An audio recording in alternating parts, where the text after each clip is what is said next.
So this is Quantum Evolution, and I'm very happy and proud and honored to be hosting Ken Rohla today for a conversation on, beginning with, scalar energy and pyramids, the power of pyramids, two unbelievably magnificent subjects which are new to our consciousness and really vital to our understanding of the possibilities of quantum worlds. So thank you so much for being here, Ken. Oh, it's my pleasure, Meg. My pleasure. Now, I had the pleasure to meet you in person in New Jersey one time. You gave a really magnificent lecture. You know, everything that you put out there, the information is so vital and so spot on. There's nothing that I've found that is even remotely like, you know, scammy at all. And there are some people out there who are doing that. A lot of people who are selling like crazy stuff. But you've got a scientific background. And you've been in the government, right? So you have like kind of inner workings for how things have been kind of portrayed falsely to propagandize people. And then the opposite of that, of like what's the real answers and what are the real solutions to the problems that we're facing today? That seems to be what your Fresh and Alive company is all about, is solutions, right? Yeah. It just a kind of weird set of circumstances through my life that I've been in positions that I never, would have anticipated, like, working and living with Martin Luther King's family and Coretta Scott King, or working with free energy back in the 90s. I worked with water fuel technologies and other free energy technologies with a man named Yuga Brown. And just a lot of experiences like that are so out of the norm. And so it's given me access to firsthand knowledge and information that most people don't have access to. And so I've seen how things really work behind the scenes and how things really work in this world. And as opposed to what is being presented to the public through the media, through the education system, movies, all that kind of stuff. Yes. So, so there must have been a time at which you flipped from kind of like saying, okay, I'm going to go work for the government to okay, I'm going to actually, create the solutions. What was the trigger that switched you over to the other side? Well, I was never on the other side, and it wasn't like I was working like for the U.S. government. I worked at the North Carolina Hospital Association for like 13 years or something. I worked in the medical system for 23 years.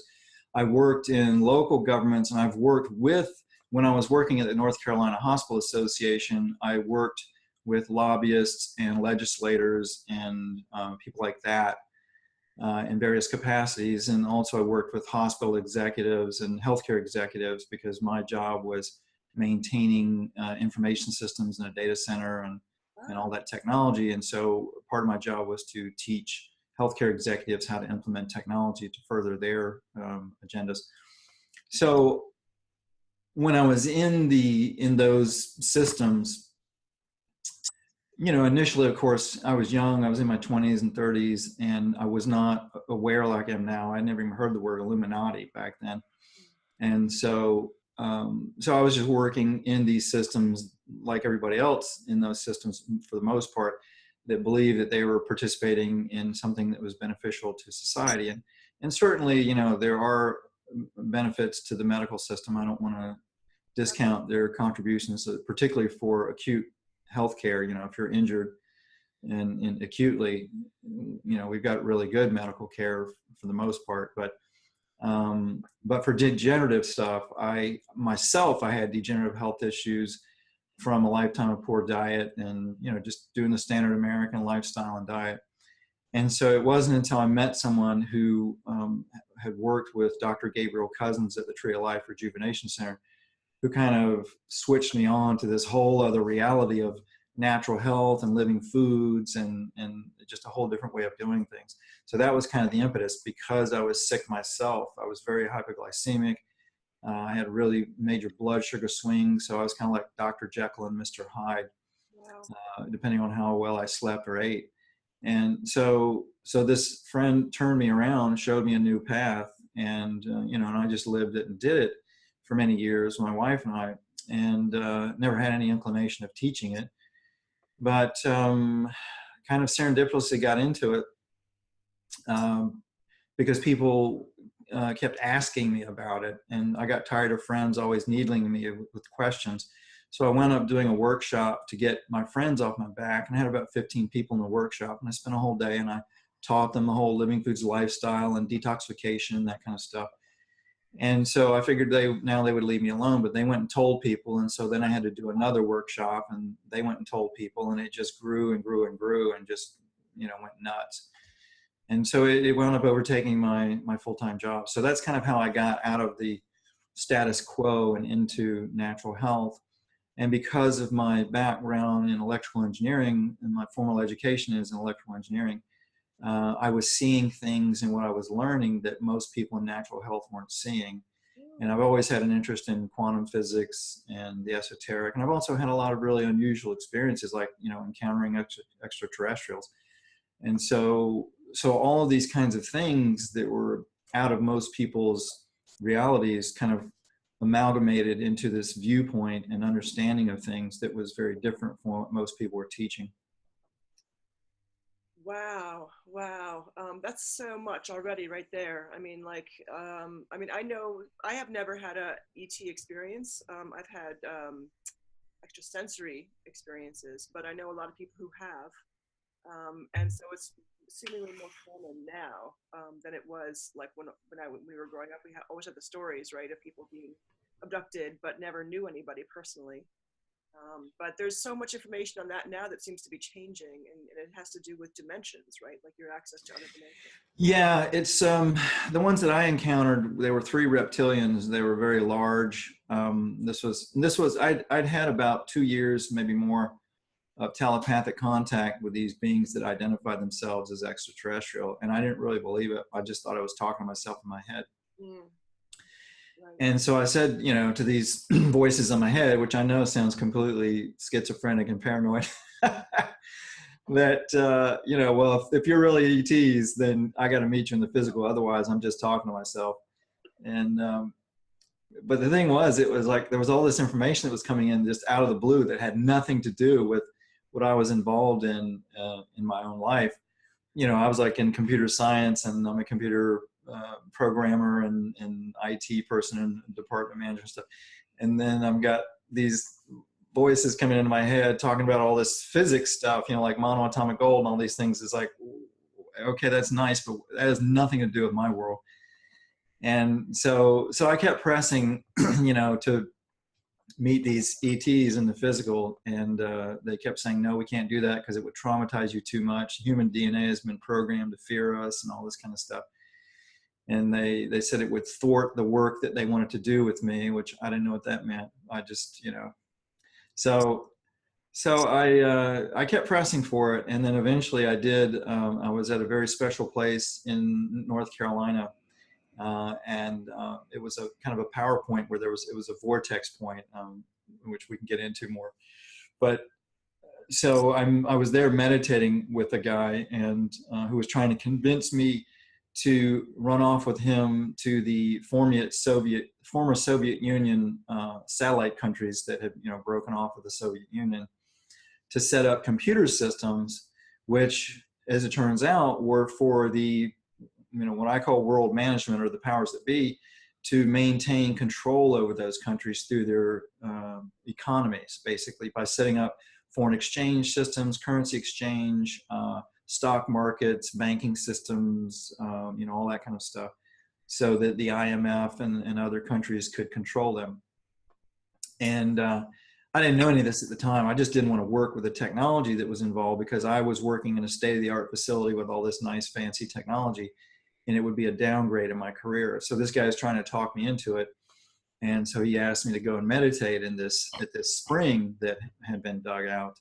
And so long story short, we were sitting there meditating with our feet dangling in the spring water, which is high in monoatomic elements, which absorb through the skin and raise the superconductivity in the body and enhance meditation, among other things. And so I'm sitting there and having telepathic communication with these ETs again. And I thought it was funny. So I said to the guy sitting next to me, you're not going to believe this, but I got reptilian extraterrestrials talking to me in my head. And to my surprise, he said, yeah, they're talking to me too. And I was like, wow, I'm surprised. So we kept meditating, and then these ETs were talking to me, and finally, and they would always introduce themselves by saying, we are here. And so they said, we are here. And I said, yeah, I know, but what do you want?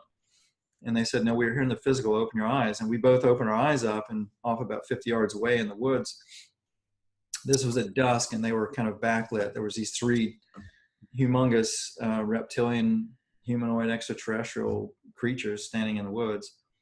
And they were backlit. It was kind of dim because it was in the evening. And so I could see their features, but they were kind of shadowed and shaded. And the small one was about 12 feet tall. The large one was about 18 feet tall. They didn't have any clothes. They didn't have any genitals that you could observe. They were slender but muscular, kind of like those creatures in Avatar, the movie Avatar, kind of like that, but I'd say a little more robust. And they looked so stereotypical Hollywood to me, I didn't believe it. I thought somebody was messing with me, or somebody was playing a joke. But after a period of, communication with them, and having my friend with me having the same, apparently they were simultaneously communicating with us. We found out later when we went and compared notes. But after a couple of minutes, I started to realize it was real. And then I got terrified, and we both ran back to the house on this property. It was on this big farm, and there was a party going on that we were attending. And so back in those days, I cared what people thought of me. And so I wasn't about to go back to a party and say, hey, I just saw a bunch of ETs, because I figured people would think I was crazy and nobody would believe me anyway. And so I just kind of compared notes with my friend who was there with me, and we surmised that they were communicating simultaneously, telepathically to us. And then later that night, as I was going to bed, falling asleep, they came in telepathically again and started talking to me. And I was like, they said, we told you you'd be traumatized. And I was like, yeah, you're right. I never want to see you again. And, for a few years after that, I was terrified that I was going to get abducted or something. And, I was running for exercise. I would run in the evenings after work. And in the wintertime, when the nights are long and the days are short, I would be out running at night. And a lot of times I'd just be frightened that something was going to jump out and take me away in a flying saucer or something. But they never did, and they never did anything negative. The information that was coming through, actually, the most valuable stuff that they gave me was on how to be a human being in day-to-day life. And these were not the typical Draco reptilian that a lot of secret space program people have come out and talked about. They were Draco reptilians, but they had, through different circumstances, they had connected with other types of extraterrestrials that were kind of educating them in the ways of humans, and also in the ways of emotions and our way of being, because in their culture, they don't have emotions like we do, and they don't have beliefs and feelings like we do because of their birthing process and the way that they're raised. They are birthed very much like reptiles here on Earth, like snakes and lizards and stuff. Yeah, eggs. Where they have, when a couple has fertilized eggs, and they don't always have fertilized eggs, sometimes they'll clone themselves, but they'll take these fertilized eggs to a communal nursery, and they'll be raised in a communal nursery, and they're given minimal resources and food, and when they're hatched and grow, they have to fight over resources, and the majority of them actually die. Very much like reptilian nests here on Earth, snakes, lizards, alligators, whatever. Most of them, when they come out of the nest, they get eaten, or they eat each other, or the parents eat them, and that kind of stuff. So their reptilian culture is very much like that. And so the ones that survive wind up being very warlike, very powerful, very strong. They value strength. They value conquering. From our viewpoint, they would be very sociopathic, because they don't have feelings and emotions. Or empathy for other beings. They're very cutthroat and competitive and backstabbing and that kind of stuff. And it has not served them well. Their culture, their modus operandi is to go and manipulate other cultures to get what they want a lot of times. And their culture is having a lot of problems because of this. And so some of the more enlightened ones are working with other ETs to help change things in their culture. And so there's some of that going on. It's kind of like human culture, you know. It's hard to generalize about human beings. I mean, you can look at what we're doing to our planet and the kinds of things that we do in mass, and you can say, well, humans are this way or that way. But within that group, there are a wide range of different types of humans and with beliefs and worldviews and all that. It's the same thing with these reptilians and other ETs I've encountered. So I've had a lot of experiences with them and have been told a lot of information from them about everything from our real history on Earth to technologies and the nature of matter and energy and that kind of stuff. So that also has kind of altered my worldview and my understanding of things as well. Ken, that just brought up I have only one question that I wanted to ask you. And that is, are you familiar with what's the relationship between like the Kali Yuga and the Mayan calendar? Because they don't jive, you know, they're not. Yeah, I don't know much about them. It's funny because like when I first, you know, I didn't talk about this stuff publicly for many, many years because I didn't want it to invalidate the work I was doing in natural health. And eventually, you know, I had to, because I saw there were other people starting to come out and talk about it. But I never really have been a student of history and yogis and yoga and various types of disciplines, esoteric sciences and that kind of stuff. I really haven't been much of a student of that. So when I first came out with this reptilian stuff, people would say, "Oh, you've been reading Zachariah Sitchin," or, you know, that kind of stuff. And I was like, never heard of him. Wow. You know, and so, but what I found out later was that what I have studied of Sitchin, what I was told directly from these reptilians jibed with what Sitchin has said.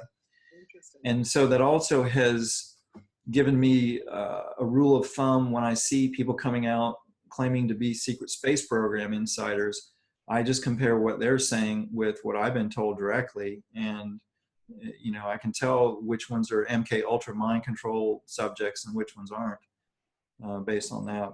But so I don't know a lot about, you know, ancient Ayurveda or the Kali Yuga or traditional Chinese medicine, those kinds of things. I know techniques from those for healing, but as far as the history and how they're involved in all that, I really don't know much about it. I just know my own experience and what I've seen with all this stuff. Have you connected at all with Michael Tellinger? Yeah, Michael Tellinger and I met at the 2013 Global BEM conference in Colorado, and I love his work, and we haven't had a chance to talk much because what he's been saying and teaching jibes completely with what I was told by these reptilians regarding the history in Africa and the reptilian influence on Earth. And he also, you know, he talks a lot about how through this reptilian influence, humans on this planet that are managing the populations have set up these control systems to basically not only control us, but to feed off of us, to harvest our energy through, for example, the monetary systems and the interest systems. You know, we trade real labor and effort of ours in exchange for money, which is filtered into a system which then has interest charged on it.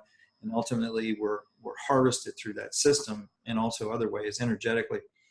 And Michael talks in great detail about that very brilliantly, and particularly about how, for example, cities and certain structures like churches and buildings are laid out geomantically to harvest human energy. And he believes that that energy is our sound. And it is sound, but it's also scalar waves, which human beings emit, because human beings are actually antennas that pick up this energy that's zooming through the cosmos all the time, that scientists are calling scalar waves. It's basically superluminal light. It's light energy that travels millions of times faster than what we've been told is the speed of light. And it has all these weird properties because of that. And so it's not understood in mainstream science very much, but the military and the intelligence agencies certainly know all about it. And they've utilized technologies with that understanding. And these secret space programs and stuff also utilize technologies based on that understanding. But Michael, I think his information is spot on. I would just add to it that when he's talking about sound energy and all of the ways that sound is being harvested and used by the powers that be, that it's also scalar energy. It's human consciousness itself, which is scalar waves, that's being utilized and harvested. And, you know, interestingly too, he in that presentation, which you can see online for free, I think it's globalbem.com, the 2013 talk that Michael did there, he mentioned that, well, he showed pictures, aerial photos of like ancient Rome and how the buildings were all laid out, and basically showed that these cities like ancient Rome or even current Rome or the Vatican or Paris, they're laid out geometrically to harvest human energy. For example, the Colosseums, you know, when you get thousands of people sitting in a circle in a Colosseum with all that emotion flowing, you're generating a gigantic scalar wave vortex from those human beings that can be used. It can be harvested and used in various ways, because scalar waves actually create this whole physical reality that we're in. Matter itself is created from scalar waves that slow down and coagulate into matter. And then the electromagnetic energy, the whole spectrum of energy that we can see and measure, that's all composed of scalar waves that have slowed down and converted into other forms of energy. And so the missing piece, I think, of Michael's equation is that along with the sound energy that's being harvested from humans, we're also, our scalar waves are being harvested. Our consciousness itself is being harvested. Whenever I happen across an episode of WWE, it just, that's the only thing that I can think about is like, this is for one purpose only, and that is for this particular form of energy. I've even heard, I don't know, maybe it was Michael Tellinger or David Icke saying that they take those huge plasma screens and they ship them off to whoever's harvesting it, you know, because it's just full of that like angst energy, you know. Yeah, that's it. These reptilians, generally, their culture feeds off of the fear frequency, and, you know, and its various forms. And so they basically have, you know, thousands of years ago, their modus operandi is to go to planets where there are civilizations at the Stone Age level of development, and then they start mind controlling those populations in various ways to make them fearful so that they become warlike. And then because of that warlike attitude, they will develop war technologies over time. And eventually when they develop a level of sophistication like we have now on Earth, where you've got scalar wave technologies, you've got a lot of advanced technologies that the public doesn't even know about. And you also have the manufacturing base for the war machines, you know, the military contractors and the manufacturing base that came out of World War II, especially in the United States and other countries, has created a platform that these extraterrestrials can utilize for manufacturing space hardware, you know, ships and weaponry and that kind of stuff, in exchange for giving the humans on this planet little dribbles of more advanced technology in exchange for using the manufacturing base. And so that's what's been going on Earth since World War II, at least since World War II. So like Area 51 happened right after World War II, right? Right. And, you know, there's been a lot of stuff. Now there are a lot of secret space program whistleblowers coming out and talking about it. Dr. Stephen Greer has gotten dozens of them out, you know, talking about this stuff. And so has David Wilcock on his show, DivineCosmos.com is his website. On Gaia.com, he's got a program called Cosmic Disclosure, and he's had several secret space program whistleblowers come out on that show. And some of these guys have impeccable credentials, like William Tompkins, who was one of the architects of the Apollo space program. You know, he's got verifiable credentials, and he's come out talking about what I'm talking about with these reptilians and this extraterrestrial influence on Earth, and how they come and mind control a population, get them to be warlike. That accelerates the development of technology. The one positive thing you might say that comes out of war is the acceleration of the development of technology. And I was told by Valery Uvarov, who is a Russian pyramid scientist who used to work for the KGB, and it was his job to investigate UFOs. He had actually been up on a flying saucer of some human type extraterrestrials, and they showed him his past lives and all kinds of stuff. And he was saying that one of the things they told him was that even benevolent extraterrestrials have given humans technology to develop the war machine, because they knew that we were going to be passing through a part of the galaxy where energy bands that we were passing through could make the poles shift or cause other phenomena that could wipe out most of the life on Earth. And so they wanted to help us develop technologies to protect ourselves from that before we encountered it.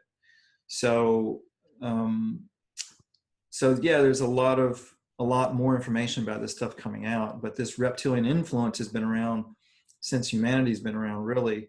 And it has basically, they've traded information to the elite on this planet to maintain their power and control and privilege in exchange for setting up systems that allow them to harvest our scalar energy, our consciousness, and to keep it in a fear vibration. And so this is why throughout history you see, war and this idea of lack and poverty and scarcity, false scarcity, that kind of stuff. And now with, now things have gotten more sophisticated with media control and mind control through the media. Hitler wound up advancing that quite a bit in his era in World War II. And the United States, when the war was over, we captured a lot of the Nazi mind scientists and expanded their programs as well. And so basically the Nazis have moved to the United States. And this is why you see this preponderance of corporate government and ownership of the government through corporations, and the manipulation of markets, and the drug industry having such power and wealth and those kinds of things. It all comes from, ultimately, from this reptilian influence, but also from the influence of World War II. And then also the influence of these super governmental corporate conglomerates that have evolved out of World War II as well. Because when the war was going on, the military contractors that were developing the war machinery became very, very wealthy, and they've got the war hardware. So they became very powerful and very wealthy, to the point now where they actually have more money and power than the US government itself. And so they've created these conglomerates and secret space programs and things that are operating outside of the purview of law. And this is why you see a lot of this crazy, illegal, insane stuff going on the planet, like geoengineering, and not even the public geoengineering, but the secret stuff being done by militaries and the super governmental conglomerates. This is what people don't really get, is that it's evolved beyond national governments being in power. And so we live in a very interesting time, right? People say you're blessed to live in interesting times. And we are seeing kind of like the fascism 2.0, if you want to call it that, with the current administration. But at the same time, I think that we're also being enlightened as to how perhaps the similar technology can be used for the ascension process, for helping people to gain consciousness and step outside. We have the choice, right? We can literally say, I do not, there's a particular terminology, but I do not accept the overlord, I do not understand, like there's things that you can say to step outside the slavery that is being heaped on us by these very specific people coming out of the reptilians and the proto-capitalists and the proto-fascists at this point in time.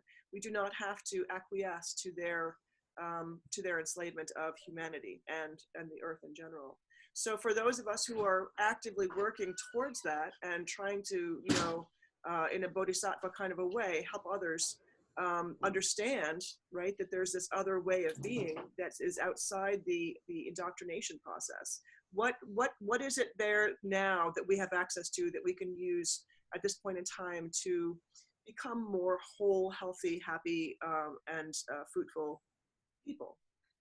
Well, yeah, it's very valid points that you're bringing up there. And in my mind, with all of the giant problems that we have on this planet, in my mind, the biggest problem that we have as individuals is the mind controlling of the population, because most people, probably 95 to 98% of the people on this planet, are not consciously creating their own reality. They're having it manufactured for them. And so, concepts. Yeah. And so if people cannot consciously create their own reality, then they're having it created for them by default, which is exactly what's going on. So the first step in empowering yourself is to break that programming and mind control. And there are a lot of different ways of doing that. I've been teaching this for many years. And even, 25, 30 years ago in my workshops, trauma-based mind control and how to break its programming. And in general, how to break your programming, not just from the mind control, but from all the programming, from our parents, from school systems, religions, whatever. Indoctrination. We all have these beliefs about the nature of our reality. And basically, particularly in our early age, in young childhood, usually before the age of 5 or 6 or so, we wind up encountering experiences in our lives where we decide that this is the way reality is based on those experiences, whether it's true or not. And then we go throughout our lives living as if those stories that we've told ourselves are true. And then we keep retelling those stories to ourselves and others over and over again, and living a reality as if that's true when it usually isn't. And so there are processes like landmark education. For people that are interested, I think it's landmarkworldwide.com. You can Google landmark education. They have courses and programs that you, in a very short time, workshops like 3.5 days long. Sometimes they have longer ones, where you can very quickly bust your programming and change your worldview and radically improve your life in a short amount of time, if you're willing to do the work and take the action. You can't just go and sit like a bump on a log, and expect through osmosis for things to change. But the landmark is one of my favorite methods for shifting people's realities and improving their lives and doing emotional healing work and clearing programming. And they've got a whole litany of courses, everything from, dealing with your own stuff to dealing with groups to having a functional relationship with money, romantic and sexual relationships, having functional relationships there. Many, many different courses, just wonderful, wonderful stuff. They tend to be, pricey somewhat, several $100s usually for a course. And so for people that don't have that kind of money, that's usually for people that can conjure up that kind of money and don't have a lot of time, especially because landmark, you can get a lot of results in a short amount of time. But if you don't have money to do that, then one of my favorites is doing Vipassana meditation. And that is spelled Vipassana. And it's a meditation technique that supposedly Buddha used to attain enlightenment. It's very, very simple. All you do is sit and observe your breath and observe any sensation on the surface of the body. But you can go to these centers where you can do that, like have a 10-day meditation retreat where you take a vow of silence and you don't speak, you don't communicate in any way, shape, or form with anyone else. You totally go within, and for 10 days you just sit and you meditate for 12 hours a day, anywhere from 1 to 4 hours at a time. And they will feed you a vegetarian meals, and they give you a place to stay for free. And if your way is actually paid by people that have come before you, and we're so grateful for the experience. They paid it forward to pay others to come after them. And so it's a very high integrity program. There's no dogmas or, religious or otherwise involved with it. They just show you this technique to do. And if you do it, about half the people that do it in the first time wind up having this experience where their consciousness disconnects from their physical body. And you can actually see the subatomic energetic structure of the body, which is pretty mind-blowing.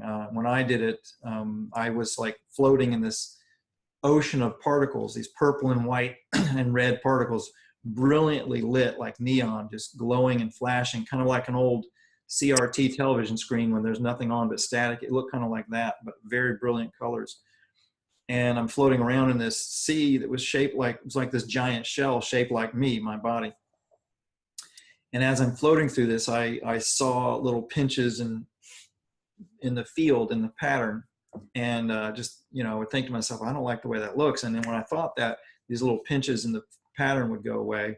And when that happened, instantly, pain that I had in my back and my butt and my legs from sitting there meditating for 5-6 days straight, it all went away. And I realized that in that moment that this is how these swamis and gurus and meditators who can sit and meditate for 4 or 5 hours straight without flinching a muscle, this is how they do it. They go into this altered state where they're not feeling any pain and they can just be in this blissed out state.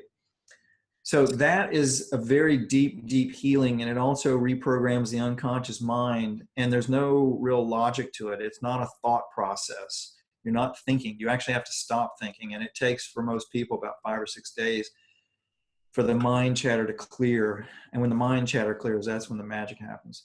So Vipassana, their website is Dhamma, DHAMMA.org, for people that are interested in that.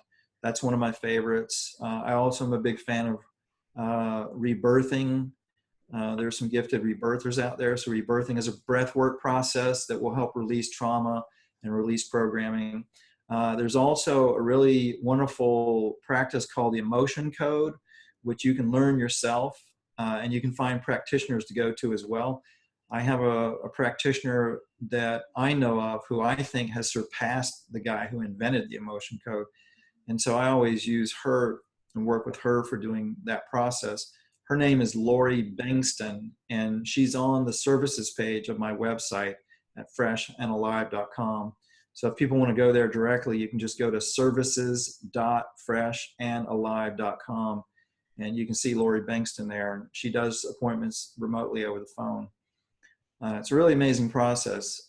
So those are some of my favorites for like reprogramming and releasing trauma and doing emotional healing work. There are lots of others, and I mentioned these on my blog at freshandaliveblog.com and in my YouTube videos as well. But that, in my mind, is the biggest issue. If people want to shift and change their lives to the better, it's breaking their programming, whatever it may be, from whatever source, and then adopting a new worldview that's more in alignment with the way the universe really works. And when you do that, then life becomes really magical and enjoyable and fun and beautiful. And also surrounding yourself with beauty is very important too. So one of the reasons why I'm getting off Facebook, actually this week, I'm dumping Facebook because I've just had enough of all the negativity and forget about all the spying and data collection, data mining that's going on Facebook. Just the negativity and the programming that you see, people with all these Pavlovian reactions and assumptions. It's like if I post something a lot of times, people will assume because of their worldviews that I'm talking about the typical worldview that's being promoted in the media or whatever when I'm not. And so I just thought, what's the point of doing this? I'm way too busy to interact with people directly on Facebook anyway. So I'm chucking Facebook. So letting go of those kinds of things and working on shifting your consciousness, studying with people and techniques that will reprogram the mind and especially release trauma. All of those will shift your whole worldview and programming for the better. And then life becomes fun and enjoyable. You can be healthy and happy all the time, or at least most of the time.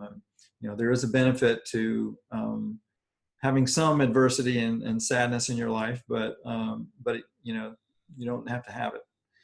So those are some of my favorite techniques for busting out of the paradigm. Beautiful.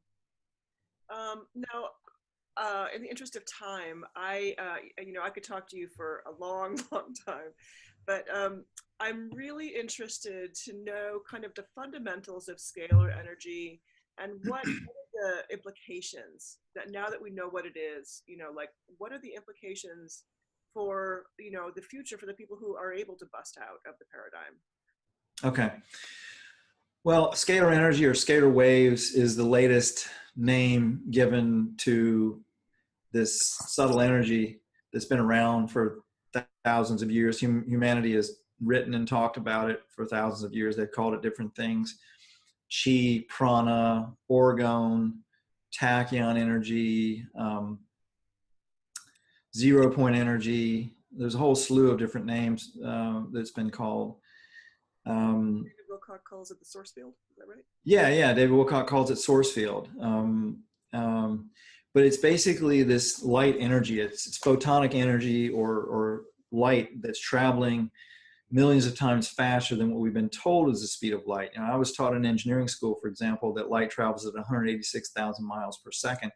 And that's true with conventional light, but it's been discovered that even conventional light doesn't always travel at that speed. There are things that can modify its speed as well, like gravitation, for example. But then there's also a form of light that comes from the centers of galaxies, because they've discovered, people like Nassim Haramein and others have discovered that there are black holes at the centers of galaxies. I mean, even mainstream physics acknowledges this now. You can go to phys.org, for example, and they've got articles about this, that the centers of galaxies have these giant black holes in them. And their conceptualization, mainstream science's conceptualization of a black hole is really fragmented, because what you're really looking at, they describe them as these giant vortexes that suck all light and matter and energy into them, and it's crushed down to an infinitesimally small space and blah, blah, blah. Well, that's not exactly what's going on. What you really have at the center of a galaxy is you have this giant interdimensional portal that they're calling a black hole. And on one side, it is a vortex that's spiraling inward into the center of the galaxy. But on the other side, it comes out, spiraling outward on the other side. And what you really have is this toroidal field. The galaxy has a toroidal field, or a donut-shaped energy field that is embedded in it. And so this energy that's flowing into the black hole comes out the other side in a different form and flows outward, and it spirals and it branches as it goes. That branching is known as fractaling. So scalar waves, the superluminal light, is just light that's coming out of the centers of these galaxies. It's spiraling as it comes out. It's branching as it comes out. And it's traveling so fast that it appears to us, with our eyes and with our measuring instruments, it appears to be black or invisible. And so scientists will call it dark energy or dark matter or whatever. But what it really is superluminal light. And that energy, as it comes out of the center of the galaxy, it is relayed from black holes or singularities at the centers of planets and suns, because it's been discovered that all the planets and the suns throughout the cosmos have these black holes at their centers, which is what creates the toroidal field around planets and suns as well.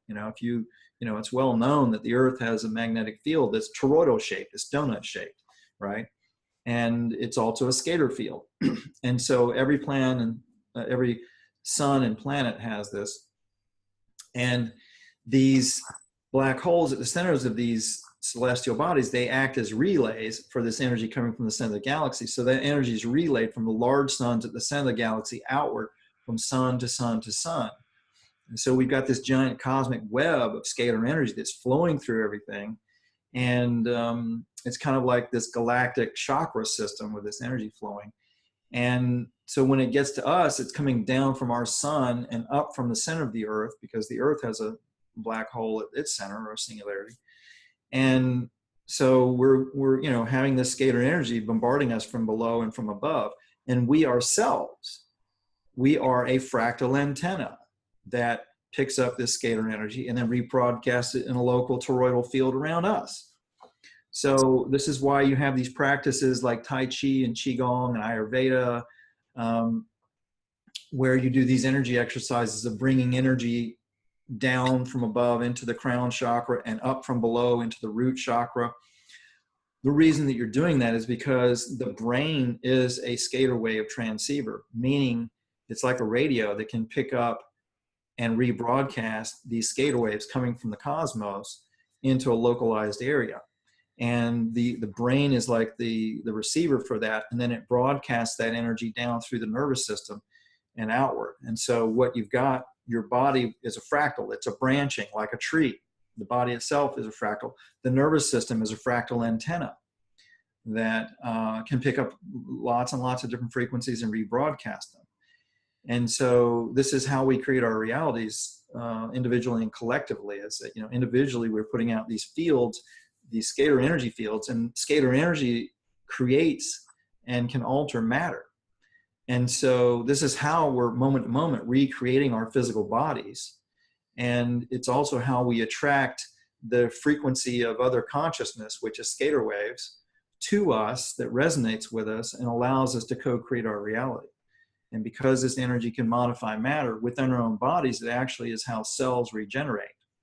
We probably don't have time to get into all the mechanics of that, but basically cells can actually send a scalar wave signal into the past, because scalar waves are not conventional energy like the electromagnetic spectrum. The conventional energy that we're used to seeing and measuring, it propagates in waves that are actually spiraling. They're not, we've been taught that waves go up and down like this, right? Well, they do when they're pinned down to a flat plane, like waves in the ocean. That water is being held down by gravity. And so that water, if it was floating in space, it would be spiraling. But because it's nailed down by gravity, it goes up and down. So anything that's kind of being held down by some kind of structure or gravity will go up and down. But these waves actually are spiraling. But as they go away from the source, they spiral bigger and bigger outwards, kind of like a tornado going outwards. And they get weaker as they go away from the source. That's conventional, what are called transverse waves. With scalar waves, they're kind of the opposite. At the source, you've got like this tornado of energy, and the big end of the tornado is at the source, and it's spiraling in these large circles, and it folds in on itself just like a tornado. And it's a vortex of energy, and it folds in on itself, and it actually gets stronger as it goes away from the source. So it's kind of like the opposite of the way the transverse wave works. And so it has a lot of weird properties, one of them being that it's multidimensional energy, meaning that this energy can travel through not just our 3D space-time, but other frequencies of time and space. And so it has a lot of weird properties, and it can do things like create free energy. It can alter matter. It can create communication systems, for example, where you can send a signal instantaneously to the far reaches of the galaxy or other dimensions of time and space, or even the other times, because this energy is multidimensional, and it travels simultaneously through multiple dimensions of time and space. So that's kind of what this stuff is. And then what I do is figure out what we can do practically with this knowledge in our own lives, in our kitchens, in our gardens, in our health. And so this is what I've been teaching about, is how to utilize this, and more recently, how to utilize pyramids to capture this energy and do things with it. So at the quantum level, our subatomic particles are going in between dimensions all the time. They just disappear and come back, and so perhaps they're interacting with this energy. And absolutely. Yeah, I was told a long time ago, I was actually shown visuals by these reptilians of how this energy, like how our 3D reality, this physical reality we're in, is actually kind of like, it's kind of like time sharing on old mainframe computers. It's blinking on and off extremely fast, kind of like a fluorescent light. Fluorescent lights are actually flashing on and off really, really fast.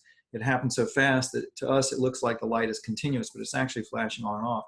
And our physical reality, I was told by these reptilians that our physical reality is like that it's actually blinking on and off. And our consciousness is bouncing through multiple dimensions of time and space, or frequencies of time and space. And so we're existing simultaneously in these other places and times, not necessarily as humans either. We can be other kinds of life forms. And so this is kind of how we are multidimensional, so to speak. And we can tap into those using techniques like meditation and energy exercises and stuff, and bring in knowledge and information from these other places, or send knowledge and information to these other places to help ourselves out. And we can even send knowledge and information into the past to help heal ourselves in our past in this lifetime, or into our future. Or we can tap into our future self and bring knowledge and information from there into the present to help us out and guide us as well. And so it's because this energy of consciousness, this scalar energy, is multidimensional and it's non-local, meaning that it transcends time and space. It's permeating throughout them. And with matter itself, this energy is flowing. When you look at atoms of any element, you look at you've got a nucleus with certain subatomic particles. The so-called Bohr model of the atom, where you've got an atom composed of particles, which are composed of smaller and smaller particles, that's all nonsense. What you really have is this scalar energy flowing through the subatomic particles of matter and slowing down and coagulating into these geometric forms that create the subatomic particles that we do know exist. And I say that we know that they exist because there was a device called a nemoscope. For anybody who wants to Google that, it's Nemescope, nemoscope. It was invented by a man named Elmer Nemes. It's actually a microscope that had a optical magnification, not a virtual magnification, but an actual optical magnification of 5 million times. He was actually able to look at the structure of atoms and see the nuclear structure of atoms. So we do know that the nuclei of the atoms, we do have, subatomic particles, but when you get down to a certain point, you cease to have physical particles and you have what scientists are calling wavicles, which are really waves of energy that are broken up into little pieces or little particles. So it's kind of like, you can imagine it like if you took a garden hose and you've got water spraying out of it and you wave it like that and you create waves of water, right?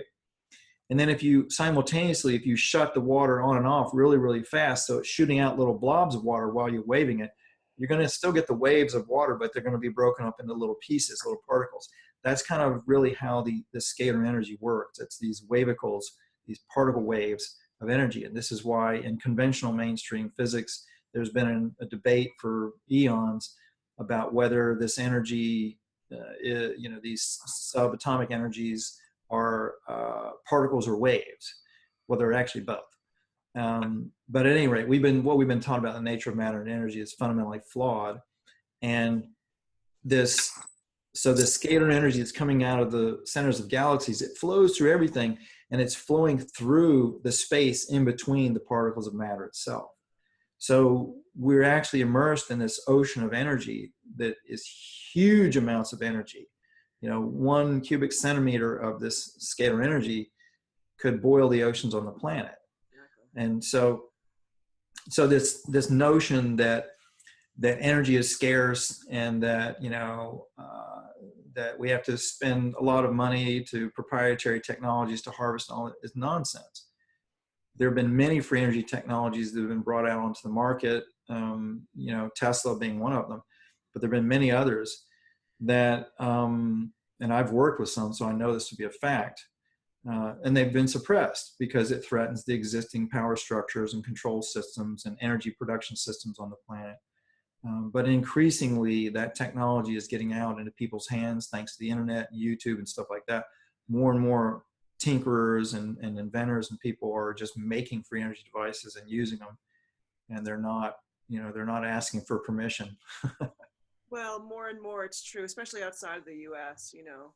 One of the things that I encounter a lot with really intelligent people is their inability to understand that the laws of physics, that quantum physics just blows our conventional thinking of physics out of the water. The 3 laws of physics have no bearing in the quantum world whatsoever, and they can't understand the concept. They can't accept the concept of free energy because it doesn't mesh with those 3 laws, which is unfortunate. But I know that you're going to have to go soon, and I really want to talk a little bit about the pyramid in Bosnia, because this is something that's very, very special in our time, and just people need to know about it. And you've been there, you've met Dr. Sam, and you've hosted him and allowed him to come here and start talking about this magnificent discovery. So you would talk about and I'm going back in May. I'm going to be speaking at one of the Bosnian Pyramid conferences. He has several throughout the year, but this one is actually going to be with a team of scientists from around the world, particularly Russia and Europe, and in particular some really fascinating pyramid scientists, Dr. Alexander Golod from Russia and Valery Uvarov from Russia, and Dr. Konstantin Korotkov from Russia, who developed what used to be called the GDV camera, is now called the BioWell, which is a scalar wave imaging device that can take images of the human biofield.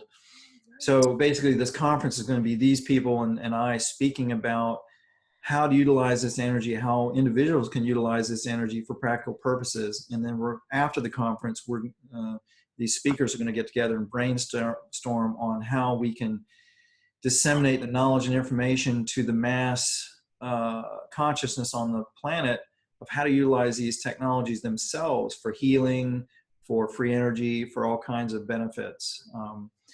But yeah, so the Bosnian pyramids, they are not of a conventional pyramid structure that you typically see around the planet, and so a lot of conventional archaeologists have visited and claimed that they're just natural rock formations, which is ludicrous now that you see the kinds of structures that they've uncovered in the digs that they're doing there. It's just blatantly obvious that these are not man-made structures. But if you understand scalar energy and how to produce it, and in particular a material called orgonite, which is a material you can make utilizing metal particles and mineral particles embedded inside of a non-conducting resin, that material, if it's built right, can create scalar waves. And these Bosnian pyramids, there's a whole complex of them, of various structures, including the pyramids. They're basically giant pieces of orgonite. You can see the evidence where somebody mined millions of tons of river rock and clay from a neighboring area. There's actually a mountain where the whole side of the mountain is torn off because the mountain was made of clay, and it was harvested to utilize to make these pyramid structures, which are laid out geomantically very precisely in relationship to each other, and also in relationship to cosmic alignments with stars and planets and constellations out in space. And Dr. Osmanagic has done a lot of science on it and hired independent scientists to come in and measure and test and see what these things are doing, and proving that these pyramids, aside from the pyramids themselves having all of these structures and artifacts in them that were obviously constructed by intelligent hands, not necessarily human hands, we don't know that. They've carbon dated the pyramids to around 38,000 years, which would alter human history. So there's one reason the mainstream doesn't want this information out, because it destroys the mainstream historical narrative that's being fed to us.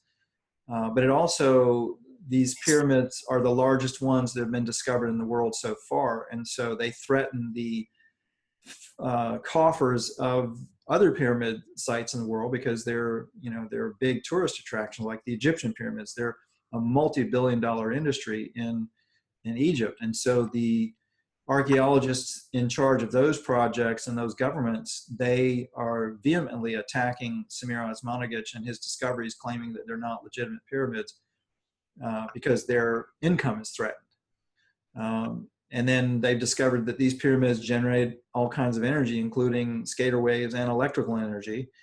And so they potentially got the energy cartels that, would go against them for bringing that information out. They've had many people come there and get healed of major illnesses. Most recently, they had a lady last September who came from Serbia, had stage 4 cancer. Her doctors told her she had 30 days to live. They sent her off to go home and die. And she heard about the pyramids. So she went there and she spent 2 hours a day meditating inside the tunnels in these pyramid structures and focusing on her healing. And after 12 days, she went back to her doctors, and she had no trace of cancer anywhere in the body. And it was stage 4 lung cancer, which is not something that just ups and goes away. But also the liver and spleen damage that she had from the chemo and radiation was gone as well. Oh my goodness. So, and they've had many healing episodes like that. And so there are a lot of industries that are threatened by this technology. And the thing that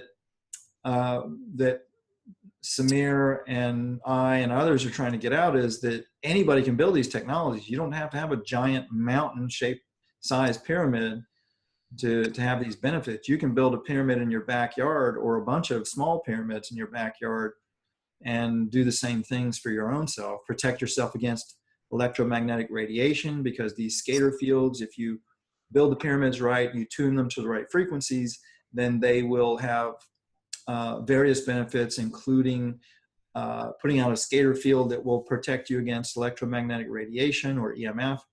electromagnetic fields. That's insane. It can accelerate manifestation of thought into reality. So if you're meditating or whatever you're focusing on, it will help enhance and create what you're wanting. They can purify water. This is something that Dr. Alexander Golod in Russia proved with pyramids that he built out of fiberglass and wood, that these pyramids will neutralize radioactivity in the air or in water or in soil. They will purify water, whether it's polluted, whatever. They will purify it. They will structure the water, change the water molecule clustering, make the water more hydrating, make it more detoxifying to the body, make it more healing. People can go inside these large pyramids like Golod built and get healed of disease, all kinds of stuff that these things can do. Same magnitude that for like a, because he built one out of wood, right? The one that got taken away in the tornado, right? Right. And that, it was healing people, but it was a very kind of like a tall, thin pyramid. Right. So is it the same kind of effect with that as it would be at the Bosnian pyramid? And also, are people experiencing that at the Giza pyramids as well? Yes, I suspect, I haven't heard stories about the Giza pyramids, but I would suspect this is going on at all the pyramids around the world. Now, they may have done things to kind of shut down the energetics of the Egyptian pyramids, because that was what Samira Osmanagic surmised from the Bosnian pyramids. They had all these tunnels and stuff in them that were very precisely laid out and in relationship to each other and in relationship to true north and in relationship to astronomical configurations in the space. But they were backfilled. They were all backfilled. And so as they excavated them, they discovered that the pyramids became stronger and stronger. And so I don't know if these other pyramid sites have the same healing power, but certainly conceptually they do. Because pyramids are scalar wave antennas. They pick up this energy coming from the center of the earth and from the cosmos and our sun, and then they rebroadcast it in a local toroidal field as well, just like a human being does. But they also will send up a double helix vortex of scalar waves up through the tip. And that vortex can generate energy like electrical energy, infrared energy. It can also clean the atmosphere. It will actually pull any particles in the atmosphere that are not supposed to be there, like pollution, geoengineering, pollutants, nuclear fallout, any of that kind of stuff. It'll actually send that vortex up out into space and vacuum that stuff out of the atmosphere and either neutralize it, modify it, or send it out into space. And so it cleans the atmosphere for hundreds of miles around on these large pyramids like in Bosnia. And Golod, this is not, my conjecture. Alexander Golod and others like Valery Uvov have proven this, because Golod, for example, he was a high-ranking military officer in the Russian military, and he had access to a multi-million-dollar budget, and he spent a lot of money and time doing hard science and utilizing a lot of top-secret Russian technology to quantify what was going on with these pyramids. So this isn't like a bunch of new age nonsense that I'm talking about here. This is hard science from some of the world's top scientists that are proving this is what's going on. But because it goes against the mainstream narrative, whether it's in physics or biology or medicine or whatever, or archaeology, the mainstream governing institutions will poo-poo it or attack it and try to discredit it. So this is why I encourage people to utilize. I've been teaching for years now how to build pyramids and things in various ways and very simply and very inexpensively to have these benefits and see for yourself what they can do. Exactly. And that's through Orgonite, basically.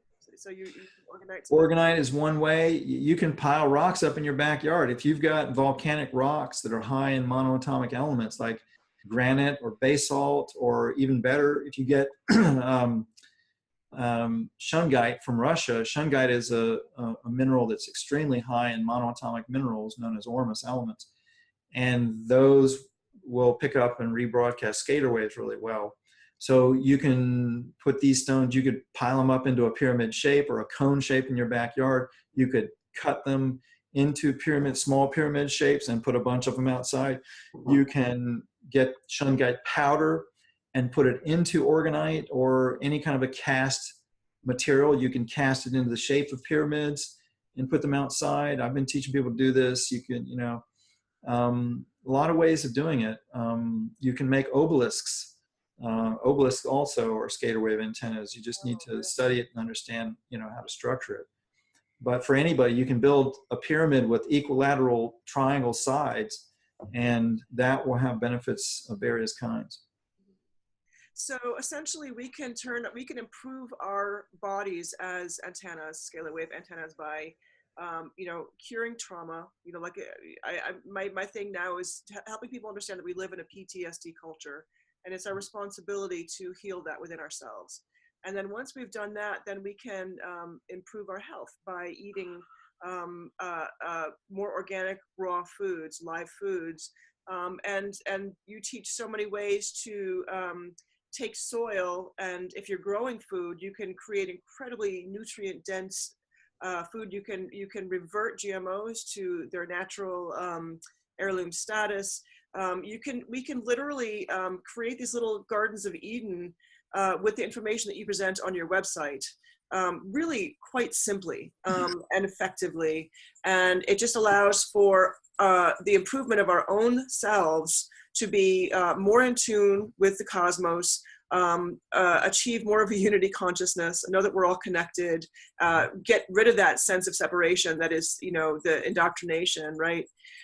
So get out of the fear complex, and just adopt love and unity as the way of being, right? And you're so generous with your time, Ken, and I just want to really, thank you so much for everything you do. I've learned so much from you over the years, and I'm grateful to know you. And I'm, what you put out into the world is absolutely tremendous.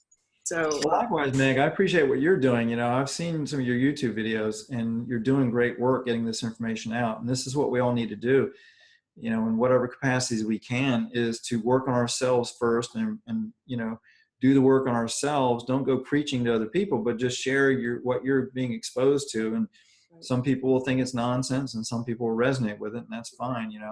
I mean, I know a lot of the stuff that I talk about sounds totally nuts and crazy.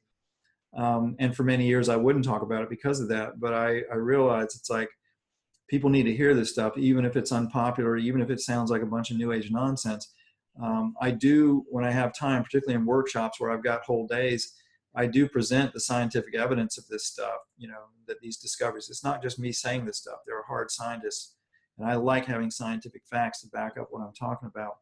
So it's out there. So we need people like you and me to get this information out so that it opens people up to not just a bigger reality, but really to have a more enjoyable life. There's so much suffering on this planet. You look at, 70% of Americans are on pharmaceuticals. Most of those are antidepressants. People en masse are depressed and unhappy, and they don't know what to do about it. So we have to get the knowledge and information out to people that there's a better way, and that people can be happy and healthy and have a magical life, even with geoengineering spraying going on, and genetically engineered food and everything else. There are no safe places on this planet anymore. There's only safe people. And so we have to take responsibility for ourselves, consciously create our realities.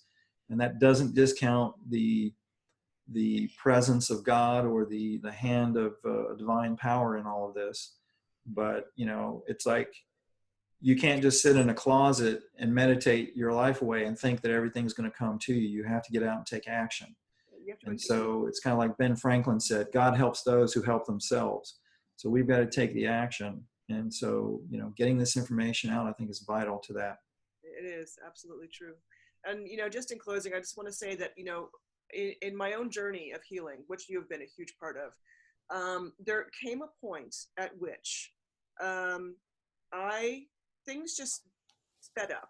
The healing, I call it cleaning the closets. So you clean the closets of all the trauma, and then you change your diet, and then all of a sudden you see people beginning to come into your life that bring you 5 steps further into whatever your goal is, or you get a chunk of money just out of the blue, or something. These magical things start happening, and I'm living proof of this, and I'm sure that you are too. It's like it is absolutely true that consciousness creates reality. We just need to get to the point where we are conscious, and everything that you've said here is steps in that process. And I appreciate you saying it, because it validates my own experience, and so many people I'm talking to who are looking for this information. So it's invaluable. And thank you so much. And I look forward to seeing you again. Maybe I'll see you in Bosnia at the pyramid one of these days. Yeah, and I'll probably get up your way sometime. I've got an invitation to come up and speak in New York City, and if I go up that way, I'm going to speak in New Jersey as well. Right, so that may happen this summer, probably late in the summer. So I'll be up that way. And anybody that's listening, I mean, anybody wants to do a webinar or something like that, I'm happy to do that. And if you want me to come to your area and speak in person, I can do that. I don't travel as much as I used to, because quite honestly, sometimes I get targeted. And I know that sounds paranoid, but I've got technology. I have access to technologies where I can detect biowarfare agents in my body and things like that. And so for a long time, I didn't want to believe that was going on. But, when I travel sometimes, particularly when I'm in front of large groups speaking about how to clear chemtrails out of the sky for a 75-mile radius and things like that, testing will wind up showing biowarfare agents in my body and stuff like that. And I have had friends who work with, for example, free energy or medical solutions and things like that, who are, overtly had attempts on their life. I've had death threats as well. So I don't travel as much as I used to, but anybody that's interested in hosting me, I'd be happy to entertain the idea. Wonderful. Well, thank you so much. Have you written any books? What's that? Have you written any books? The only book that I've ever written was a 375-page reference manual for my workshops. And I haven't done any workshops in several years, and that book has gotten obsolete. So I'm going to update it and come out with a video package online that will include that book. Eventually, I will write books because I know people want me to, and there's a lot of information and stuff that I can't cover in interviews, and I haven't had time to do workshops in a few years, but I am going to be getting back to that. So I will be writing more books. Great. So I just want to close by saying that on Ken's website, freshandalive.com, he has tons of products that are just exceptional for all of these stages of, curing yourself and stepping up into the world of consciousness. And I use it all the time. Fantastic products, really the highest quality, full of integrity, which is the theme for this year. So a really, really great place to go and just learn and, experiment and move on to the next stage of your life. So thank you so much, Ken.